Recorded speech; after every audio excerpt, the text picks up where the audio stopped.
Dans les années 1970, des paquebots de la route incroyablement longs et majestueux sillonnaient les autoroutes. Des véhicules qui n'étaient pas de simples moyens de transport, mais des salons roulants, des symboles de statut et des souvenirs d'une époque où la taille et le confort signifiaient tout. Vous vous souvenez peut-être encore de la sensation de prendre place dans l'une de ces voitures gigantesques, du parfum du cuir, du glissement doux, qui donnait l'impression de flotter. Laquelle de ces légendaires yachts terrestres vous a coupé le souffle à l'époque? Aujourd'hui, nous retournons ensemble dans cette ère et commençons par le modèle peut-être le plus impressionnant de tous. Passons au numéro 1. Toa Chrysler Imperial 1973. La Chrysler Imperial de 1973 était considérée comme le véritable roi des paquebots de la route et était le plus long modèle non limousine construit après la Seconde Guerre mondiale. Son design en forme de fuselage la faisait paraître encore plus longue, et ses lignes doucement inclinées rappelaient un fuselage d'avion. À l'intérieur, on était accueilli par une atmosphère d'opulence pure. Les célèbres sièges en cuir corinthien, le chrome riche, le silence acoustique qui transformait chaque trajet en un glissement presque en apesanteur. Sous le capot, un vide de 7,2 litres, 446 développait 200 PSH, une puissance suffisante pour propulser ce véhicule gigantesque sans effort sur toutes les routes. Pour beaucoup, l'Impérial était plus qu'une voiture, c'était un symbole de succès, conduite par des hommes d'affaires, des avocats ou des familles aisées qui voulaient afficher leur statut. Suspension pneumatique automatique, boiserie, système audio de haute qualité. Chaque détail semblait appartenir à une autre ligue. Et pourtant, ce modèle marqua la fin d'une époque, car la marque perdit ensuite son statut indépendant. Quand on y pense aujourd'hui, on se demande involontairement comment cela devait-il être de s'asseoir dans ce palais roulant dans les années 70 et d'avoir le sentiment que la route n'appartenait qu'à soi. Top 2. Buick Electra 225 1975. La Buick Electra 225 de 1975 était le fleuron de sa marque et le plus grand modèle que Buick ait jamais construit. De l'extérieur, elle ressemblait déjà à un monument sur roue, caractérisé par une calandre chromée distinctive en nid d'abeille, qui lui donnait une allure incomparable. À l'intérieur régnait une atmosphère presque théâtrale. Velours rouge, rembourrage moelleux, un jeu de lumière tamisé qui transmettait immédiatement une sensation de chaleur et de luxe. L'Electra 225 fut également la première voiture GM à proposer un système d'airbag, une petite révolution en matière de sécurité, complétée par des vitres électriques et un siège conducteur réglable, électriquement rendant le quotidien plus confortable. Malgré sa longueur énorme, elle roulait étonnamment silencieusement. La suspension absorbait toutes les irrégularités de la route, de sorte que même les longs trajets ressemblaient à des glissements sans effort. De nombreux propriétaires appréciaient cette voiture non seulement pour son espace, mais aussi pour sa capacité à transformer chaque trajet en un petit rituel de détente. À cela s'ajoutait un puissant moteur V8 qui tirait souverainement sans jamais sembler forcé. Si vous repensez aujourd'hui à de telles voitures, vous souvenez-vous de cette sensation d'être assis dans une voiture qui ressemblait plus à un salon luxueux qu'à un moyen de transport quotidien? Top 3. Cadillac Fleetwood 60. Spécial 1975. La Cadillac Fleetwood 60 Spécial de 1975 était plus qu'une voiture de luxe. C'était un manifeste roulant de statut, de succès et d'élégance absolue. Avec ses proportions gigantesques, son énorme longueur et sa largeur impressionnante, elle apparaissait sur les routes comme une apparition majestueuse qui indiquait immédiatement qui arrivait. Sous le long capot, un V8 de 8,2 litres travaillait, couplé à une boîte automatique turbo-hydramatique à 3 vitesses, rendant chaque trajet doux et souverain. À l'intérieur, les passagers étaient accueillis par une mer de sièges en velours doux et infroissable, réglable électriquement dans 6 directions et offrant un niveau de confort que même les véhicules de luxe actuels atteignent rarement. Si l'on tient compte du prix neuf ajusté à l'inflation de plus de 85 000 $, il est clair que cette voiture était exclusivement destinée aux pourcents le plus riches, aux personnes qui ne voulaient pas seulement voyager, mais laisser une impression. Particulièrement fascinante était l'option de configurer le véhicule pour un maximum de 9 personnes, complétée par une vitre de séparation entre le conducteur et l'habitacle, presque comme dans une limousine privée. Chaque fermeture de porte résonnait lourdement, chaque odeur de cuir et de velours racontait une époque où la générosité était l'idéal suprême. Vous êtes-vous déjà demandé ce que cela aurait été de s'asseoir dans une voiture qui ressemblait plus à un salon mobile qu'à une voiture ? Top 4. Lincoln Continental Mark V 777 1979. La Lincoln Continental Mark V des années 1917 à 1919 fut l'un des derniers véritables représentants des grands coupés de luxe personnel, un véhicule qui attirait immédiatement le regard, non seulement par sa longueur, mais aussi par son langage formel anguleux. Contrairement au design plus doux de son prédécesseur, la marque V misait sur des lignes claires, des arêtes marquées et une silhouette affirmée qui lui conférait un caractère moderne, presque aristocratique. Son intérieur comptait parmi les plus confortables de son époque. De larges sièges, des rembourrages moelleux et un calme qui faisait de la voiture un véritable refuge personnel. Il n'est pas étonnant que Lincoln ait développé des éditions spéciales avec des designers célèbres comme Bill Blass, Cartier, Pucci et Givenchy, chacune recevant ses propres couleurs, motifs et intérieurs, faisant de la marque V un objet de collection recherché. Sa longueur était particulièrement impressionnante, surpassant même certains SUV de luxe modernes. Sous le capot travaillait un puissant V8 qui offrait un mélange de douceur de fonctionnement et de puissance, transformant chaque trajet en une expérience.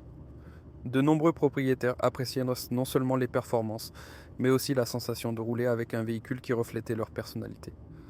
Avez-vous déjà fait l'expérience d'une voiture dont la seule présence captivait le regard des gens, avant même que le moteur ne soit démarré ? Top 5. Chrysler New Yorker, 1974-1978. La Chrysler New Yorker des années 1974 à 1978 était une voiture qui, même pendant la crise pétrolière, ne perdit pas son caractère majestueux.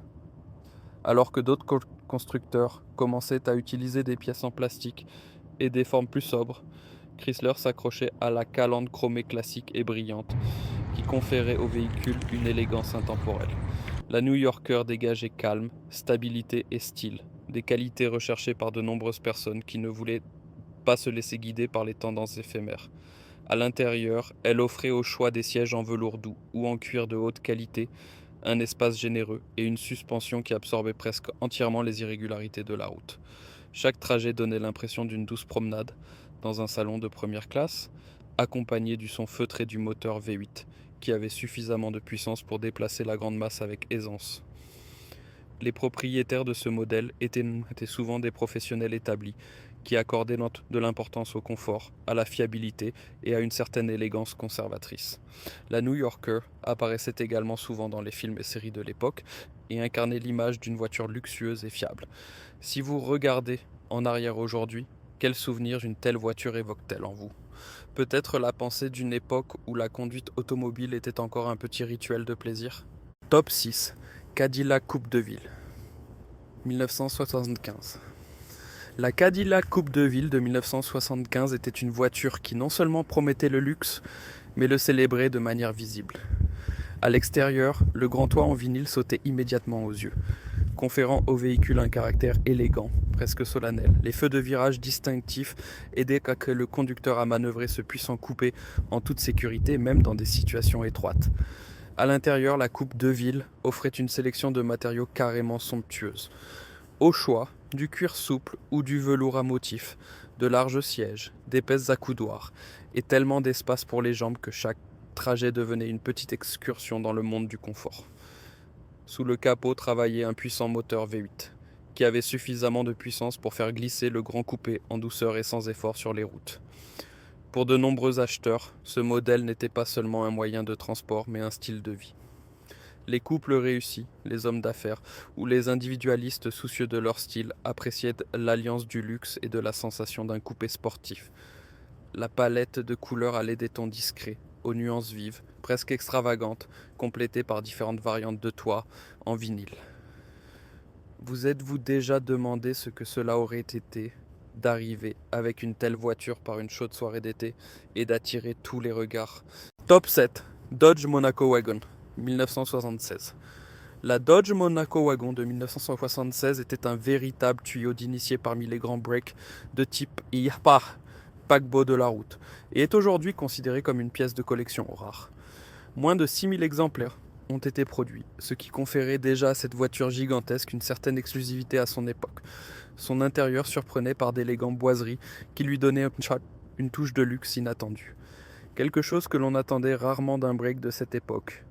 La voiture était faite pour les grandes familles ou les longs voyages de vacances. Une troisième rangée de sièges qui pouvait être rabattue à plat ou orientée vers l'arrière. Un espace de chargement supplémentaire et des tissus ou des garnitures en vinyle robuste qui supportaient sans problème un usage quotidien intensif. La suspension était conçue pour permettre une conduite douce et agréable, même à pleine charge. Sous le capot travaillait un moteur V8 de grande cylindrée, qui offrait suffisamment de puissance pour affronter souverainement chaque montagne, chaque autoroute et chaque trajet en famille. Pour de nombreux enfants de cette époque, la banquette arrière était une petite aire de jeu d'aventure sur roues. Et peut-être vous demandez-vous combien d'histoires ont pu prendre place dans une voiture qui offrait autant d'espace pour les gens, les bagages et les souvenirs. Top 8 Mercury Marquis, 1973. Le Mercury Marquis de 1973 était le modèle de prestige de sa marque et offrait une diversité impressionnante, car il était disponible en berline, coupé, cabriolet ou break. C'est surtout la luxueuse finition Brougham qui le distinguait nettement des autres véhicules de sa catégorie. En 1973, le Marquis reçut également les nouveaux pare-chocs obligatoires de 5 compensations, qui rendait la voiture encore plus massive visuellement et renforçait son apparence déjà imposante. À l'intérieur, les passagers s'attendaient à une ambiance généreuse et chaleureuse avec du velours doux ou du simili-cuir de haute qualité, combiné à des appliques en bois finement grainé qui donnaient à la voiture une sensation de confort domestique. La qualité de conduite était l'une de ses plus grandes caractéristiques. Le Marquis glissait silencieusement et stablement sur les routes, comme si chaque trajet était une excursion relaxante, soutenue par un puissant moteur V8 qui accélérait souverainement. Des fonctions de confort telles que la climatisation, la direction assistée, le servo-frein ainsi que des extras optionnels comme le régulateur de vitesse ou une radio AM/FM rendaient les longs voyages particulièrement agréables. On voyait souvent le Marquis comme un véhicule avec chauffeur pour les hommes d'affaires ou comme une voiture de vacances pour les familles en route vers une station balnéaire. Avez-vous déjà réfléchi à ce que cela ferait d'être assis dans une telle voiture et de ressentir le sentiment de stabilité et de prospérité de cette époque? Top 9. Buick Electra 225 1970. La Buick Electra 225 de 1970 n'était pas simplement grande, c'était une véritable puissance sur roue. Sous le capot travaillait un formidable V8 de 455 CI avec 390 et 510 lbp de couple. Des valeurs qui en faisaient l'un des paquebots de la route les plus puissants de ces premières années 70. Son apparence était déjà majestueuse. Une large calandre, des phares doubles et des lignes douces qui conféraient à la voiture une présence presque royale. À l'intérieur, les passagers s'attendaient à d'énormes sièges moelleux, en velours ou en cuir, dont une banquette avant si large que 3 adultes pouvaient s'y asseoir confortablement. Chaque trajet donnait l'impression de piloter un grand navire, puissant, souverain et pourtant étonnamment silencieux. La force du moteur permettait une accélération sans effort, tandis que la suspension faisait flotter la voiture comme un planeur doux sur la route. Pour de nombreux automobilistes, l'Electra 225 était un symbole d'une époque où la taille et la force étaient encore considérées comme une expression de fierté et de liberté. Vous souvenez-vous peut-être de la sensation lorsqu'une telle voiture glissait sur la route comme une silhouette majestueuse et que tous les regards la suivaient? Top 10. Ford Thunderbird 1976. La Ford Thunderbird de 1976 était un coupé qui se distinguait immédiatement par son allure éclatante. Le chrome brillait partout, sur le pare-choc avant massif, sur la calandre, sur les entourages de phares et même sur les rétroviseurs extérieurs. Cet éclat conférait à la voiture une aura presque glamour, la faisant ressortir sur toutes les routes. Malgré ses lignes élégantes, c'était un poids lourd de plus de 5000 livres. Une valeur impressionnante pour un modèle à 2 portes. À l'intérieur, la Thunderbird offrait le confort attendu d'un coupé de luxe personnel de cette époque. Sièges moelleux, en velours ou en cuir, climatisation, vitres électriques et verrouillage centralisé. Pour les amateurs de musique, il y avait même un lecteur 8 pistes optionnel, un symbole de divertissement moderne de l'époque. Des teintes audacieuses étaient également disponibles à l'extérieur, y compris la célèbre teinte lipstick, avec laquelle les propriétaires pouvaient exprimer leur personnalité. Sous le capot travaillait un moteur V8 de grande cylindrée qui possédait suffisamment de puissance pour déplacer souverainement le poids élevé. La Thunderbird s'adressait à tous ceux qui recherchaient le style, le confort et une touche d'extravagance sans conduire un immense paquebot de luxe. Avez-vous déjà fait l'expérience d'une voiture dont le chrome scintillait tellement au soleil qu'on ne pouvait tout simplement pas détourner le regard? Ces gigantesques paquebots de la route des années 70 nous ont montré à quel point une époque peut être unique, où la taille, le confort et le style transformaient la conduite en une expérience. Laquelle de ces légendes a éveillé les souvenirs les plus forts chez vous? N'hésitez pas à nous le faire savoir dans les commentaires. Si vous avez apprécié ce voyage nostalgique, abonnez-vous à la chaîne et laissez un j'aime pour ne manquer aucune de nos prochaines voyages dans le temps.